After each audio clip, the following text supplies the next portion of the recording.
బాగున్నావమ్మా? బాగున్నానన్నయ్య, నువ్వెలా ఉన్నావు? బాగున్నాను. రా లోపలికి వెళ్దాం. రా కూర్చో. సో ప్రయాణం అంతా బాగానే జరిగింది కదా? నీ ఫేవరెట్ నెత్తిపూరి.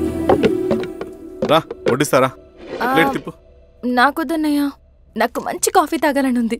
అమ్మో, నీకు నచ్చినట్టు కాఫీ చేయాలంటే ఆ దేవుడి దిగి రావాలి తల్లి. ఏంటో అన్నయ్య, మంచి కాఫీ తాగకపోతే ఇక ఆ రోజంతా అదోలా ఉంటుంది నాకు. రేయ్ సామి, అర్థమైంది. శిరీష్ అమ్మకి మంచి కాఫీ కావాలి, అంతేగా నేను వెళ్ళి పట్టుకొచ్చేస్తా. ఎక్కడికి స్వామి? మన ఊళ్ళో మెగాస్టార్ హోటల్ ఉందమ్మా, అందులో కాఫీ చాలా బాగుంటుంది, నేను వెళ్ళి పట్టుకొచ్చేస్తా. స్వామి, కాఫీ అంటే అక్కడికి వెళ్ళి వేడి వేడిగా తాగాలి. నేను వస్తాను పద. అవునమ్మా, అక్కడ నేను కూడా తాగాను, చాలా బాగుంటుంది. వెళ్ళు. థ్యాంక్ యూ అన్నయ్య. ఆడుతూ పాడుతూ పని చేస్తాం.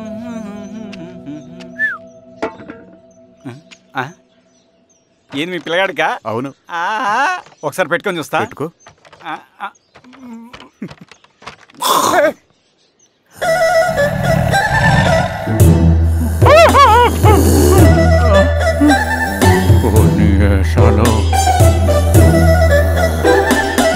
బట్టలు అంటే చూడండి, బట్టలు లేకుంటే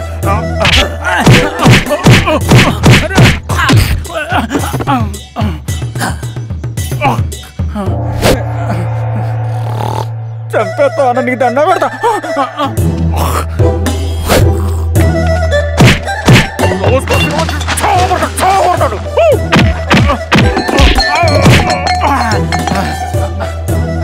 నేనన్నా బొట్టుని ఏందన్నా నాకు చంపుతా ఏంది?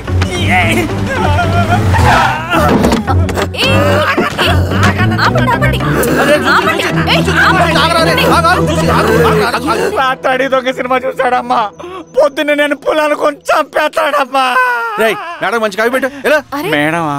అయితే మేడంకి స్పెషల్ కాఫీయా? ఓకే అమ్మా. ఆడికి చిరంజీవి పిచ్చి. పిచ్చా? కాదమ్మా, ఫ్యాను. రండమ్మా కాఫీ తాదు కానీ. కూర్చోండి అమ్మా.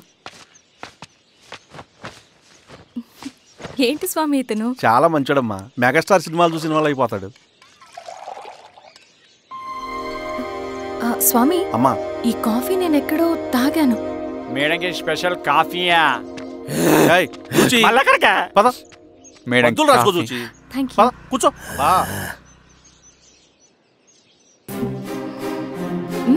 కాఫీ బాగుంది. ఎవరు చేశారు? మా రవణ పెట్టాడమ్మా. రవి? ఎవరు రమ్మన? రవణ మేడం పిలుస్తున్నారు.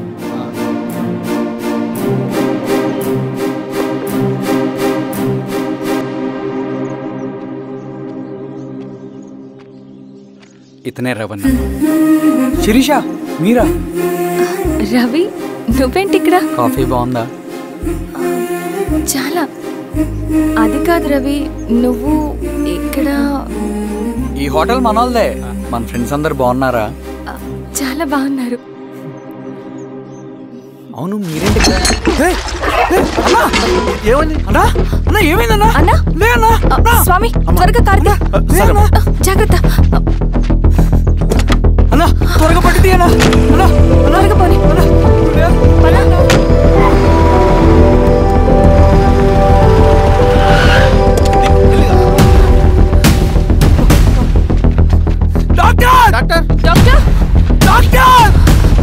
ఏమైంది డాక్టర్? త్వరగా చూడండి డాక్టర్. లోపల తీసుకురండి.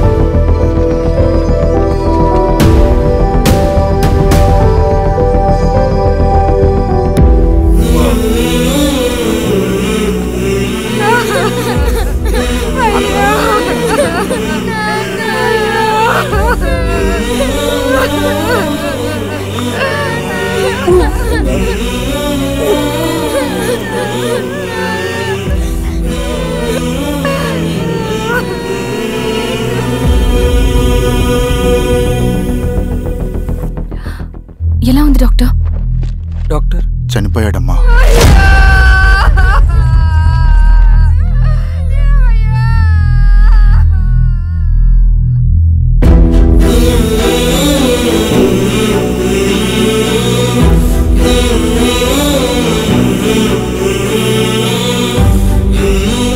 పేపర్స్ ఏంటి రవి? అతని భూమికి సంబంధించిన పేపర్స్. 1 సంవత్సరం నుంచి ఈ పేపర్స్ పట్టుకుని ప్రతిరోజు ఎంఆర్ ఆఫీస్ చుట్టూ తిరిగేవాడు. భూమిని తాకట్టు పెట్టి అప్పు తీసుకున్న పాపానికి టైంకి వడ్డీ కట్టలేదని అప్పిచ్చిన ఆ దొర ఎంఆర్ఓ ఆఫీస్లో లంచం ఇచ్చి భూమిని తన పేరు మీద రాయించుకున్నాడు. ఈ ఎంఆర్ఓ ఆఫీస్లో ఎవరు నిజాయితీగా పనిచేయట్లేదండి. చెట్టు కట్టి నరకాలు ఒక్కొక్కడిని. నరికేడవేంటి రవి? నువ్వు కాగితం మీద ఒక బొమ్మ గీస్తావు, ఒక చోట సరిగ్గా రాదు, ఏం చేస్తావు? ఎరేజర్తో సరిచేస్తావా లేకుంటే ఆ పేపర్ని చింపేస్తావా? మరి మనుషుల విషయంలో ఎందుకు రాదు ఆ ఆలోచన? తప్పు చేసిన ప్రతి ఒక్కరిని నరుక్కుంటూ పోతే చివరికి మిగిలేది మనుషులు కాదు, శవాలు.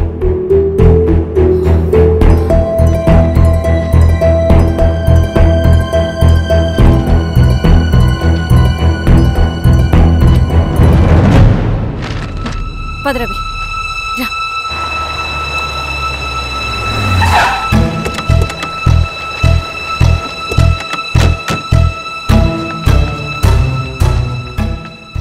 పానుకోటి నర్సయ్య ల్యాండ్ ఎవరు చూస్తున్నారు? మీరెవరు? ఇదిగోండి అప్లికేషన్. ఇది డిస్ప్యూట్ ల్యాండ్, ఎవడేం చేయలేడు. నీ నిర్లక్ష్యం, నీ లెక్కలేనితనం వల్ల ఒక నిండు ప్రాణం పోయింది. ఒక కుటుంబమే రోడ్డు మీద పడింది తెలుసా? ఏంటో మా గొడవ?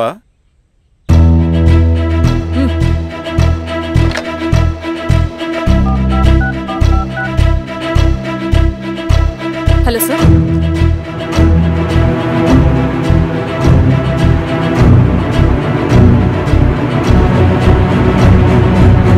Okay sir. You are dismissed. Peon, నేను ఒక పేపర్ ఇస్తాను, అది కలెక్టర్ గారికి ఫ్యాక్స్ చేయి. అలాగే మేడం. ఎవరమ్మా మీరు? ఈ ఊరికి కొత్తగా వచ్చిన ఎంఆర్ఓ.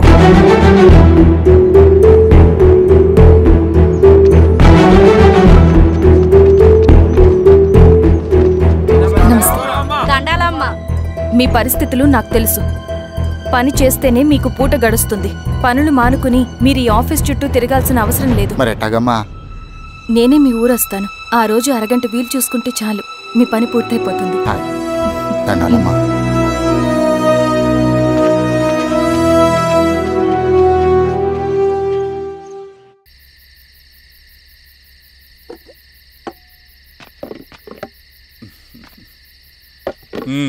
ఎంఆర్ఓ గారు, ఏంటి ఛార్జ్ తీసుకున్న మొదటి రోజే ఆఫీస్లో మీ పవర్ చూపించారట? అన్నయ్య, నువ్వు సస్పెండ్ చేసిన వ్యక్తి నా దగ్గరికి వచ్చాడమ్మా. పాపం కన్నీళ్లు పెట్టుకున్నాడు. అతడి వల్ల నష్టపోయిన ఒక వ్యక్తి నా కళ్ళ ముందు చనిపోయాడన్నయ్య. కన్నీళ్లు ఎన్నిసార్లు తుడుచుకున్నా పోతాయి, కానీ వీళ్ల నిర్లక్ష్యంతో పేదవాళ్ల ప్రాణాలే పోతున్నాయి. అన్నయ్య, మనూరి సమస్య పేదరికం కాదు, నక్సలిజం. నాలాంటి ప్రభుత్వ ఉద్యోగులు వాళ్ల డ్యూటీలు సక్రమంగా చేయకపోవడం వల్ల విసిగిపోయిన జనం అడవిలో వాళ్ల హెల్ప్ తీసుకుంటున్నారు. ఒక వ్యవస్థ ఇక్కడ సరిగ్గా పనిచేయనందుకే మరో వ్యవస్థ అక్కడ పుట్టింది. అందుకే నా పన్నం చేయనివ్వండి. స్నానం చేసి రండి, భోజనం చేద్దాం.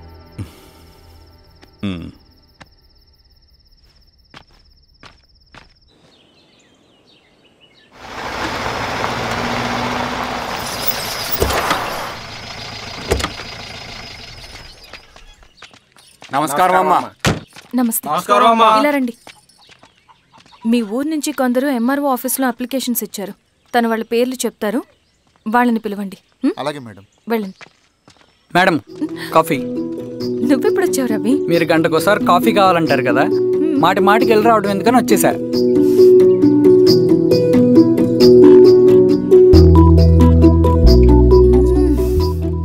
రవి, ఈ కాఫీ కోసమైనా నేను పెళ్లి చేసుకోవచ్చు. అదేంటి అలా అనేసారు? That's a compliment. భలేవారండి బాబు. దండాలమ్మా. నమస్తే. ఇలా ఇవ్వండి. చెప్పండి మీ సమస్యలేంటో. పేరు తలుపుల వీరాంజనేయులు. ఉన్నది 3 ఎకరాల పొలం. చిన్నుపాటి ధనుంజయరావు అనే మహానుభావుడు అందులో 2.5 ఎకరాల భూమిని తన పేరు మీద రాయించుకున్నాడు. అడిగితే నీ దిక్కున్న చోటు చెప్పుకోమన్నాడు. దిక్కులేనాడు కాబట్టి అరెకరం భూమి మీదే పెద్ద కుటుంబాన్ని నెట్టుకొస్తున్నాడు. అవునమ్మగారు, ఆ పొలం ఎలాగైనా తిరిగి ఇప్పించేయండి అమ్మగారు. ఆ పొలం కోసం 3 సంవత్సరాల నుంచి తిరుగుతున్నాను అమ్మగారు. వీరబాబు, వీళ్ళందరి దగ్గర కలెక్ట్ చేసుకో. మేడం, దాదాపుగా ఇక్కడ ఉన్న వాళ్ళందరి పరిస్థితులు ఇవే. వీళ్ళ సమస్యలు పరిష్కారం కావాలంటే మాట్లాడాల్సింది వీళ్ళతో కాదు మేడం, మన ఊరి పెద్ద మనుషులతో. ఇందు మూలంగా 50 మంది గ్రామ ప్రజలకి తెలియజేయదేవనగా శ్రీరామగిరి గ్రామ పంచాయతీ మోతుబరి రైతులు, సన్న చిన్నకారు రైతులందరూ రేపు ఉదయం 10 గంటలకి ఎంఆర్ఓ ఆఫీస్ దగ్గరికి రావాలా.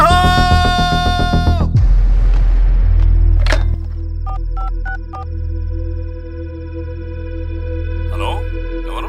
నమస్తే బాబాయ్, నేను ఈశ్వర్ రెడ్డి. ఎలా ఉన్నావు? బాగున్నా. చెప్పు బాబాయ్, శిరీష్ ఎంఆర్ ఆఫీస్లో భూ సమస్యల గురించి రేపు మీటింగ్ ఏర్పాటు చేసింది. ఈ విషయం మన వాళ్ళంతా ఎలా తీసుకుంటారో అర్థం కావట్లేదు. అందుకనే మీకు ఫోన్ చేశాను. శిరీష్ చెప్పింది చేయండి, అదే మనకి కలిసి వస్తుంది. సరే బాబాయ్, ఉంటాను.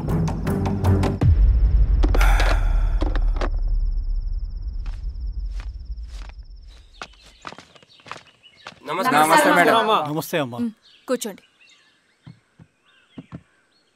పొలాల్లో పండిన పంట కోతకొచ్చినా ఈ రోజుకి ఒక్క గింజ కూడా తెగకుండా పక్షులకు, పందికొక్కలకు ఆహారంగా పోతుందంటే దానికి కారణమిది. ఈ ఊరికి పట్టిన దౌర్భాగ్యం మీరు చేసిన అక్రమాల చిట్టా. కడుపు మంటతో ఉన్నవాళ్లు మీరు చెప్పిన కూలీకొచ్చి ఎందుకు పనిచేస్తారు? దౌర్జన్యాలు చేసి దిక్కున్న చోటు చెప్పుకోమన్నారు. ఇప్పుడు అడవే వాళ్ళకి దిక్కైంది. అది ఎవరి తప్పు? మొత్తం 100 ఎకరాల పైచిలుకు భూమి వాళ్ల దగ్గర దౌర్జన్యంగా లాక్కుని ఇన్ని సంవత్సరాలుగా మీరు అనుభవిస్తూ ఉన్నది. మీ అంతట మీరుగా తిరిగిచ్చేస్తారా, లేదా చట్టం ఎలా పనిచేస్తుందో మీకు చేసి చూపించమంటారా? అలా చేయండి మేడం. నువ్వు ఆగవయ్య నరసింహులు. ఏం చేయాలో మా ఎంఆర్ఓ గారికి బాగా తెలుసు. అట్టా కానివ్వండి అమ్మా. ఇస్తే మీ పొలాలు ఇవ్వండి, మా వివం. మీ పేరేంటి? సామిరెడ్డి. రూల్స్ ప్రకారం వెళ్తే మీ మొత్తం పొలం పోతుంది. కూర్చోండి. సామిరెడ్డి కూర్చో.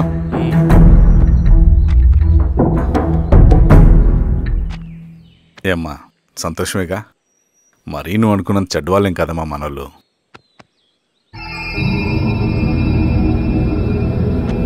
పదనాన్న.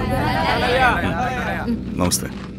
పెద్ద ఆయన చెప్పాడు, అంతా మన మంచికే. పోను పోను నీకే అర్థం అవుతుంది. ఎన్నాళ్ళకి మీకు మంచి జరుగుతుంది.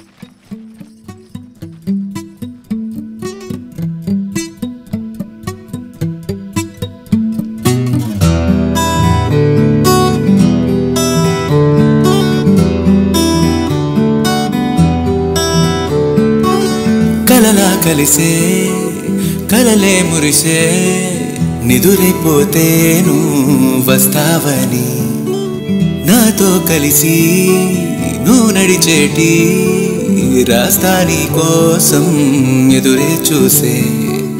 ఓ మాదిరిగా సాగే నా జీవితం, ఓహో అని అనిపించావే నువ్వు అద్భుతం. ఓ మాదిరిగా సాగే నా జీవితం, ఓహో అని అనిపించావే నువ్వు అద్భుతం. ఆహా అని అనిపించిందే నా ప్రతి క్షణం.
సెంట్రల్ కమిటీ నుంచి కొత్త ఆర్డినెన్స్ వచ్చాయి. దాంట్లో ముఖ్యమైనవి జరగబోయే మైనింగ్ ఆపాలి, రెండోది జెడ్పీటీసీ ఎలక్షన్స్ని బైకాట్ చేయాలి, దీనికి జనాల్ని సిద్ధంగా ఉంచాలి. లాల్ సలాం కామ్రేడ్. లాల్ సలాం. ఏంట్రవి, శ్రీరామ్గిరిలో భూస్వాములందరూ దేవుళ్ళైపోయారంట, పేద ప్రజలకంతా వరాలు ఇస్తున్నారంట, ఏంటి సంగతి? అవునన్నా, నేను కూడా ఆశ్చర్యపోయాను.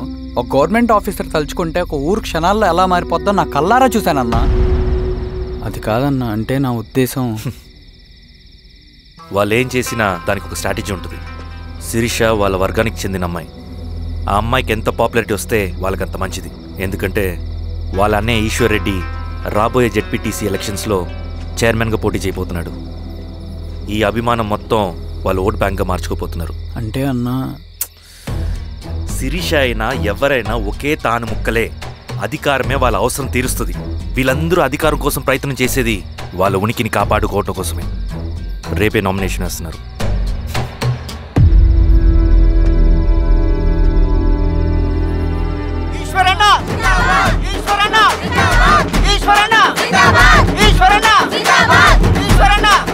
గారు మీ సపోర్ట్ మాకు కావాలి. స్వామి, అయ్యా మీ అన్నయ్య గారు ఎలక్షన్లు పడుతున్నారమ్మా. అవును. అయితే మా ఓట్లని మీ అన్నయ్య గారికేనమ్మా. వాళ్ళు ఏం చేసినా దానికి ఒక స్ట్రాటజీ ఉంటుంది. అమ్మాయి గారు, సంజీవ్ రెడ్డి గారు వస్తున్నారంట. మధ్యాహ్నం భోజనానికి అన్నయ్య గారు ఇంటికి వచ్చి ఉన్నారమ్మా. అవునా? సరే సరే అమ్మా. రవి, నువ్వు కూడా నాతో వచ్చే. అది రవి, ఇక్కడ నాకు ఫ్రెండ్స్ అంటూ ఎవరు లేరు. నాకు తెలిసిన వాడివి నువ్వు ఒక్కడివే. I'm feeling alone. అందుకే, అర్థమైందా? సరే.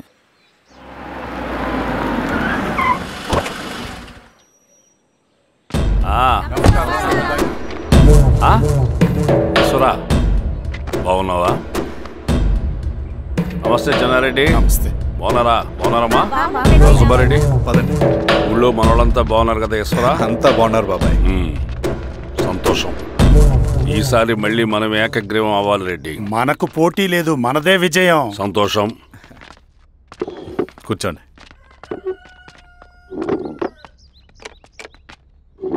మీరందరూ లోపలికి వెళ్ళి భోంచేయండి. అలాగే అన్న. ఆ రైతు కూలి సమస్యలు ఎంతవరకు వచ్చినాయి? మాట్లాడుతున్నాం బాబాయ్, దాని గురించి మీరేం వరి అవ్వట్లేదు. నమస్కారం. రండి రండి. ఎంఆర్ఓ శిరీషారెడ్డి గారు. శిరీష రెడ్డా? శిరీషానే పిలవచ్చుగా. అమ్మమ్మ, పులికి పంచాలాగా, సింహానికి చూలాగా అది మన ఐడెంటిటీ. అది అట్లాగే ఉండాలి. సరే బాబాయ్, నేను ఫ్రెష్ అయ్యేస్తాను, మీరు కానివ్వండి. అయినా ఈ కాలం చదువుకున్న ఆడపిల్లలతో మాట్లాడటం చాలా కష్టం. చుట్టుపక్కల శిరీషుకున్న ఇమేజ్ మనకి చాలా మంచి అయింది ఈశ్వరా. నేను అడగకముందే పార్టీ హైకమాండ్ సర్వే చేయించి నీకే ఫేవర్గా ఉండడం వల్ల టికెట్ ఇచ్చింది.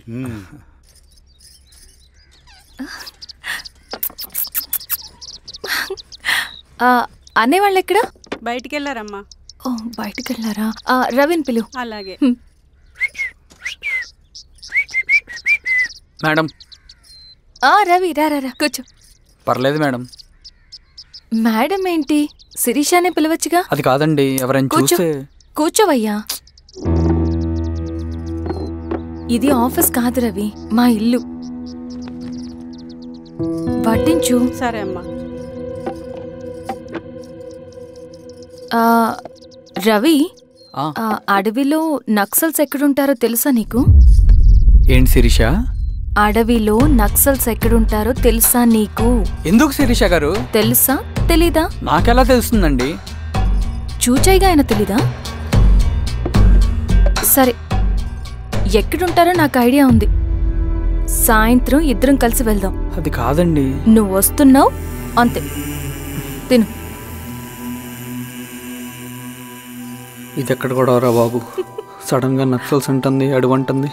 కొంప తీసి నా మీద అనుమానం వచ్చిందా ఏంటి? రవి, ఇక్కడే ఆపొకసారి. ఎందుకు ఇప్పుడు ఈ టైంలో అడ్వెంచర్లు? ఇప్పుడు జరగరాంది ఏమైనా జరిగితే రేపు మీ అన్నయ్యకి తెలిస్తే బాగోదు. రవి, చుట్టూ చూడు. పైన వెన్నెల, పక్కనే అడవి. ఎంత బ్యూటిఫుల్ గా ఉందో. అవునా?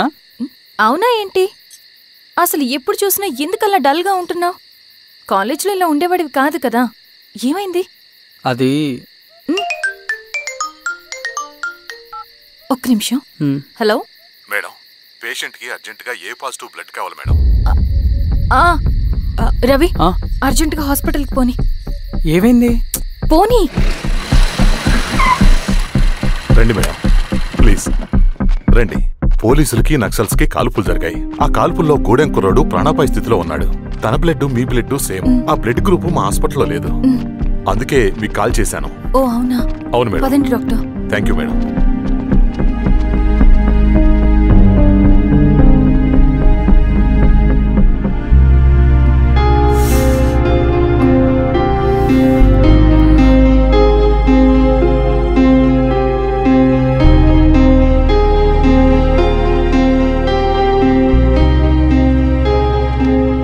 Thank you madam. పర్లేదు డాక్టర్. ఇప్పుడు అతనికి ఎలా ఉంది? తను స్పృహలో లేడు మేడం. రవి, నీ దగ్గర మనీ ఉందా? ఉన్నాయి. ఇవ్వు. ఇది అతనికి అందించండి. జాగ్రత్తగా చూసుకోండి. అలాగే మేడం.